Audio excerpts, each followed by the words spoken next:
This is Dr. David Allen coming to you on the television program, People Helping People.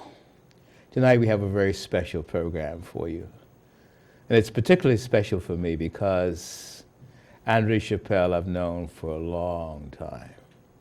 We started our relationship over 30 years ago. I knew his father, Leonard Chappelle, his mother, Molly Bethel Chappelle. We sat together in the 80s and we watched their lovely kid, Andre, succumb to the crisis that rocked and is still rocking our country.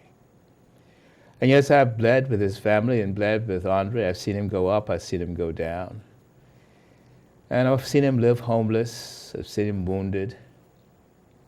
I've seen Andre represent the ravages of drug addiction in our country. And in some sense, he is a personification of this horrible nemesis, which still wrought so much havoc in our country.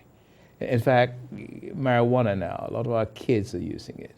The BD, so many different things. And as the world moves on to development, I still feel a pain in my heart that our country is still caught in this vice of drugs, whether it be trafficking or using.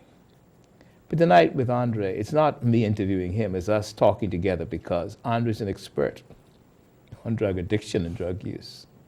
And call your kids, call your neighbors, call your friends, because we're going to talk about, from his experience, what he believes is necessary to drug-proof your kids. There are some things you can do, parents, to protect your kids from going on drugs. There's some things you can do to help your kids who are on drugs. Andre, it's almost, it's very moving to be with you because your friend, your family friend, you were patient.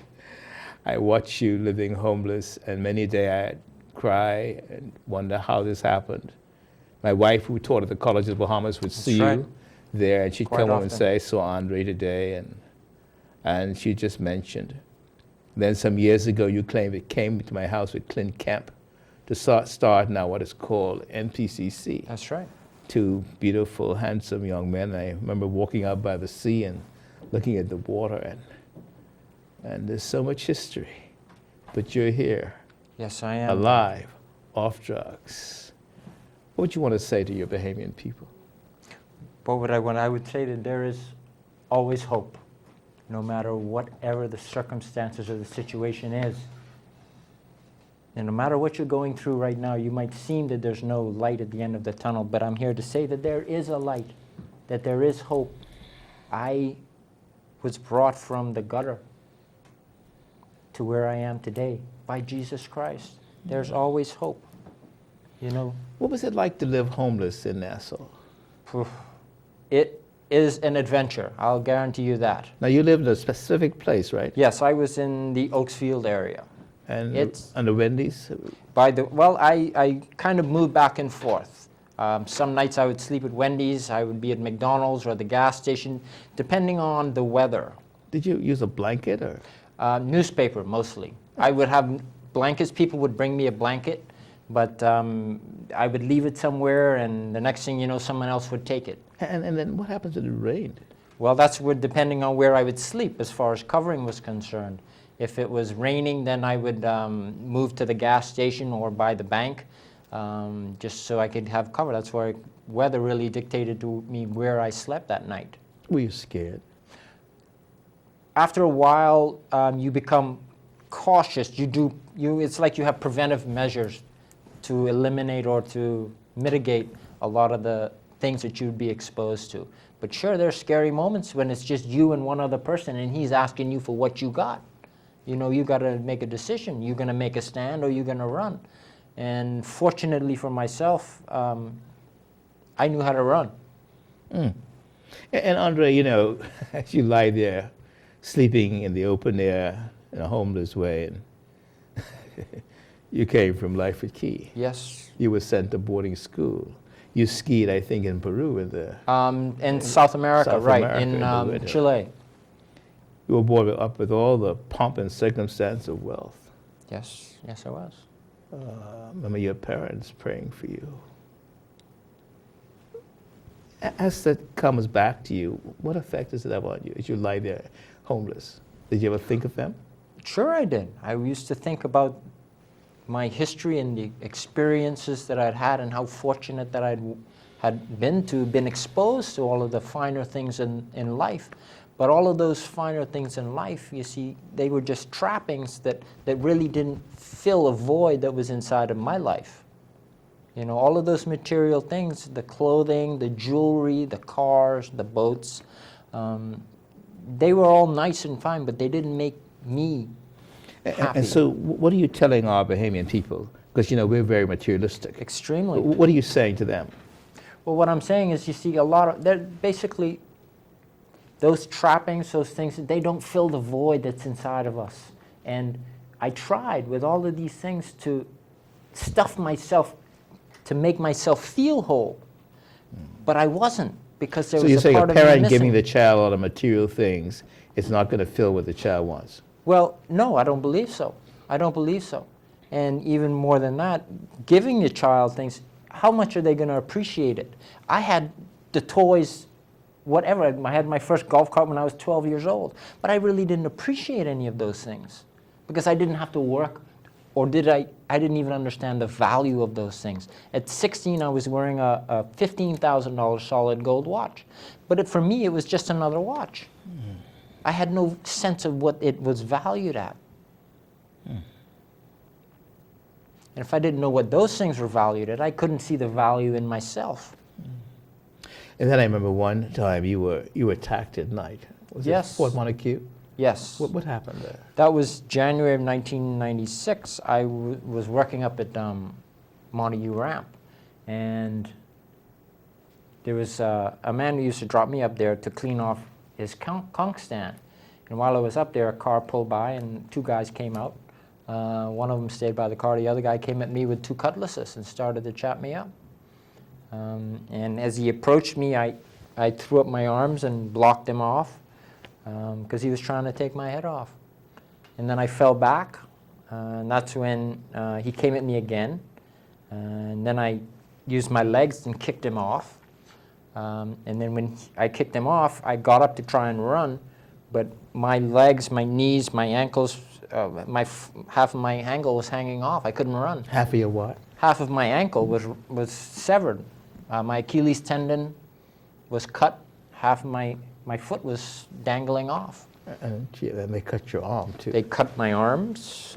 Yeah, that's when I went to block them. Both of my arms. I wound up with 4 casts on. They meant to kill you. I'm sure they did. I'm sure they did. Why? Well, I don't know why they did. But I know that decisions that I'd made in my life put me in that circumstance. See? Because had I not been doing drugs, I would have never been in that environment. Okay, very important point. You're saying the decisions we make in our life are not just free decisions. They always have a price. They always have consequences. And create circumstances and consequences. Yes, they do. Yes, they do. It's important to say It that. is. I can't say that God put me in that position to get me in a place where I would have to find him. There were decisions that I made that put me there. So, Andre, you're saying the decisions we make about our life, our choices, are very important. Extremely important. That's why we've got to teach our children to be responsible, and that when you make a decision, you have to follow up with it and follow through with it and hold them accountable to what they decide. Listen, give them the choice. You have to understand, if you make this decision, there are some consequences to it. I never understood that growing up as a child. Whatever I decided, because my father was always there with a cushion if I fell for me to fall on. So whatever I decided, even if it was a bad decision, I never really suffered any of the consequences. And I mean, to no fault of his own, but he was only trying to protect, as every parent is. They're only trying to... The parents are saying that they do that because they love their kids. Yes, that's right. But what you're saying, love is not enough? Well, it depends on your definition of the word love. Sometimes love is very hard. tough love. It's not giving your child what they want. Love is sometimes denying your child something. Wow. That's hard for today's kid. Sure it is. Because they want designer clothes, they want designer tennis. That's they right. want to go where they want to go. They want to take their marijuana. They want to take their beanie in. Mm-hmm. Some parents just given up. But you've got to realize who is the parent and who is the child. It's almost as if in some households that relationship line has been blurred. So the child has become the parent. The child is dictating to the parent what they want. And parents are feeling that because they love the child, they want to give the child. Or I give this child because this child is making my life so miserable. If I don't give it to him, cheaper I give it to him just so that I could have a little peace of mind. Because everywhere else in my world, I'm getting frustration at work, at home, when I go out, whatever. And it's unfortunate that when the parent gets in that environment of not knowing how to deal with his frustrations properly, it spills over onto the child. And Andres, we sit here today. Do you ever think of mom and dad, how they would have loved to see this day? I do, and that's one of the things that I really wish, but I do know that they're looking down from that great cloud of witnesses in the sky, sir, and rejoicing to what God has done in my life. They prayed for you. Oh, yes, they did. Many, many hours a night. I failed you. I tried, but boy, you put a run on me. Well, Dr. Allen, you could only work with what I gave you.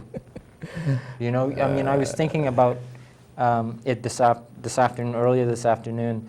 When I first was going to your house back in the early 80s, I used to leave the house at Lyford Key, and my parents would give me the car, and I would go up into town, buy some marijuana, and then drive back to your meeting.